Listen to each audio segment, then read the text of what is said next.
আমি করিলে জাগ্রত দেবী, আমি নয়নে, আমি চতুর্ভুজা, আমি অষ্টনাগীর জননী। তাই পদ্মনালা ভেদ করে গিয়েছি আমি পাতালে বাসকের নিকটে। তাই সকলে দেবতা মেনে নির্মাতা দেবী নির্মাণ করে সকলে দেবতা মেনে নাম রেখেছে আমার বিশ্বহরি। পদ্মনালা ভেদ করে পাতালে গিয়েছিলাম, সকলে দেবতা মিলে নাম রেখেছে আমার পাতাল কুমারী। তাই সকলের মনস্কামনা পূর্ণ করি, তাই সকলে দেবতা মিলে নাম রেখেছে আমার পদ্মাবতী। কিন্তু আমি হচ্ছি পূজারা লালায়িত, এখনো বিশ্ব মা ছাড়ে বিশ্ব পূজিতা হতে পারিনি। তাই কোথায় গেলে পাবে মম পুজো? কে করবে আমার পুজো? ওই তো মনে পড়েছে অতীতের কথা। হয়েছে দিদি নেতা, দিদিকে স্মরণ করি, চাইবো দিদিকে দ্বারে সযুক্তি, দিদি আমায় দেবে সযুক্তি, আমি হব বিশ্ব মা ছাড়ি বিশ্ব পূজিতা। তবে না, আর বিলম্ব নয়, আমি দিদিকে স্মরণ করি না কেন? কোথায় কোথায় দিদি নেতা? কি যেন আজ আমায় উচ্চ স্বরে দিদি দিদি বলে ডাক দেয়। তবে বিলম্ব করবো না, এই মুহূর্তে ছুটে যাবো তার নিকটে। কে ডাকে কে ডাকে কে ডাকে দিদি বলে, কে ডাকে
খোকনা।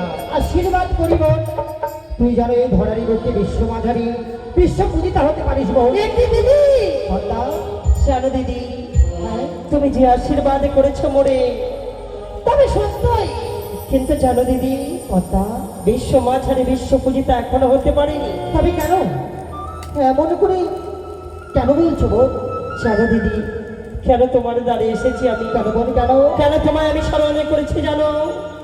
আমি চাই বিশ্ব মাঝারে বিশ্ব পূজিতা হতে। এক এক করে সকলে দেবতারা সকলে নিজ নিজ স্থানে সকলে বসে রয়েছে, পদ্মা, কিন্তু জানো হ্যাঁ হলো না, হলো না দিদি, হলো না, হলো না বিশ্ব মাঝারে বিশ্ব পূজিতা, দিলাম না দেবীর আশ্রয়। তাই কেন এসেছি জানো দিদি? বলে বলে পদ্মা, যদি আমি না বলি তুমি কি করে জানবে তাই না? তুই বলেছিস বোন আজ তোর দুঃখের বিবরণ আমার কাছে খুলে বল। অবশ্যই অবশ্যই আমি শুনবো বোন। যুক্তি দাহ ও গো দিদি, যুক্তি দাহ ও গো দিদি, যুক্তির অধিকারী। পদ্মা, তোমার যুক্তিতে পুজো পাবো আমি বিশ্ব হরি। হ্যাঁ দিদি, পদ্মা, সত্যই আমি বলছি বোন। তোমার যুক্তিতে আমি বিশ্ব মাঝারে আমি বলতে চাই বিশ্ব হরি। সত্যই বলছিস বোন, আমি বলছি বোন।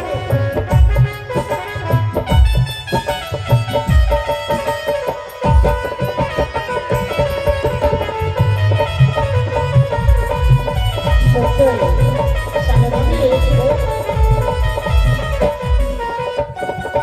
যুক্তি দাহ ও গো দিদি, যুক্তি দাহ ও গো দিদি, যুক্তির অধিকারী। তোমার যুক্তিতে পুজো পাবো আমি বিশ্ব হরি। তোমার যুক্তিতে পুজো পাবো আমি বিশ্ব হরি। আমি বলছি বোন, অবশ্যই তোকে সাহায্য করতে দেবো।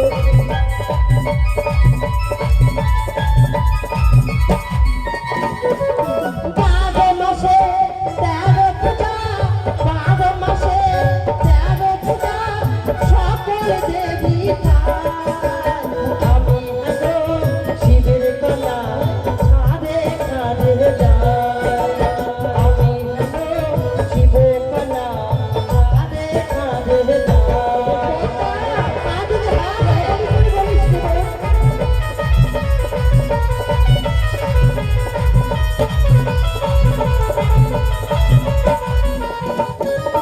কোথায় যাব কি করিব, কোথায় যাব কি করিব, কেমনে হবে পূজা।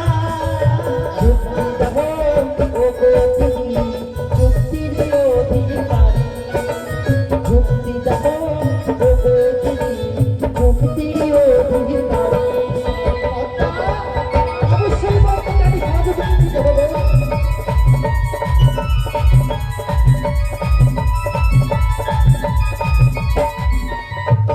আরে যুক্তি দেব ওরে কথা, যুক্তি দেব ওরে কথা, যুক্তির অধিকারী। আমার আয়ুষী পুজো পাবে দয়াল বিশ্ব হরি। আমার যুক্তি দিয়ে পুজো পাবে তুমি বিশ্ব হরি।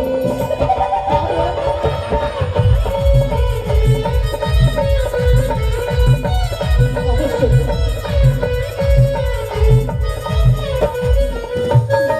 দিদি, পদ্মা, তাই বলো দিদি, বলো আমি কোথায় গেলে হ্যাঁ বিশ্ব মাঝারে বিশ্ব পূজিত হব দিদি?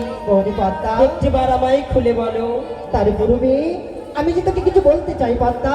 বলো দিদি, বলো। জানিস বোন, এই ধরনের বুকে বিশ্ববাজারে বিশ্ব পূজিতা হতে গেলে তোকে যে বহু কষ্ট করতে হবে বোন। তবে শোনো দিদি, এই ধরার বুকে বিশ্ব মাঝারে বিশ্ব পূজিত হতে চাই। যতই দুঃখ জ্বালা কষ্ট হোক না কেন আমি তাও করতে পারি দিদি। তুই তুই রাজি সমস্ত কষ্টকে নিবারণই করি বিশ্ববাজারে বিশ্ব পূজিতা হওয়ার জন্য তুই সমস্ত কিছু আমি করতে পারবো পারবি। দিদি, পারবো। তবে তবে একটিবার বলো, বেশ। এমন কি কর্ম করতে গেলে মর্থের মানব মম পুজো করবে?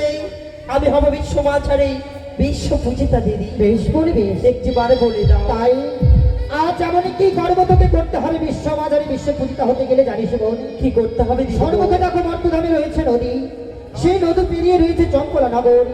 চম্পলা নগরে রয়েছে কোটিশ্বর সদাগরের একমাত্র পুত্র চন্দ্রপতি সদাগর।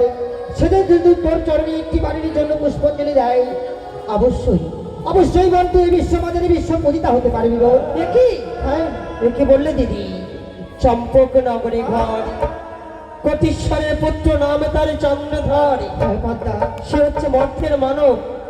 ওই চন্দ্রধরের হস্তে যদি পুষ্পাঞ্জলি পাই, আমি হব বিশ্ব মাঝারি বিশ্ব পূজিতা। বাহ, আর বিলম্ব নয়। তাই তুমি আমায় আশীর্বাদ করো দিদি, তুমি আমায় আশীর্বাদ করো। তোমার আশীর্বাদ আমি মস্তকে ধারণ করে আমি চম্পকে ছুটে যাবো দিদি। বেশ বেশ বোন, আশীর্বাদ করলাম বোন, তুই যেন বিশ্ব মাঝারি বিশ্ব পূজিতা হতে পারিস। তাই তো, আর বিলম্ব নয়। তাই দিদি আমায় বলেছে বারবার, এই চম্পক নগরে গেলে হবে মম পুজো। তাই চম্পক নগরের পথ আমার যে জানা নেই, আমি কোন পথে যাবো চম্পক নগর। ওই তো, আর বিলম্ব নাই। কোথায় রয়েছে আমার নাগগণ? সাজিয়ে দাও মম হংস। হংসকে ভর করে ছুটে যাবে চম্পকে।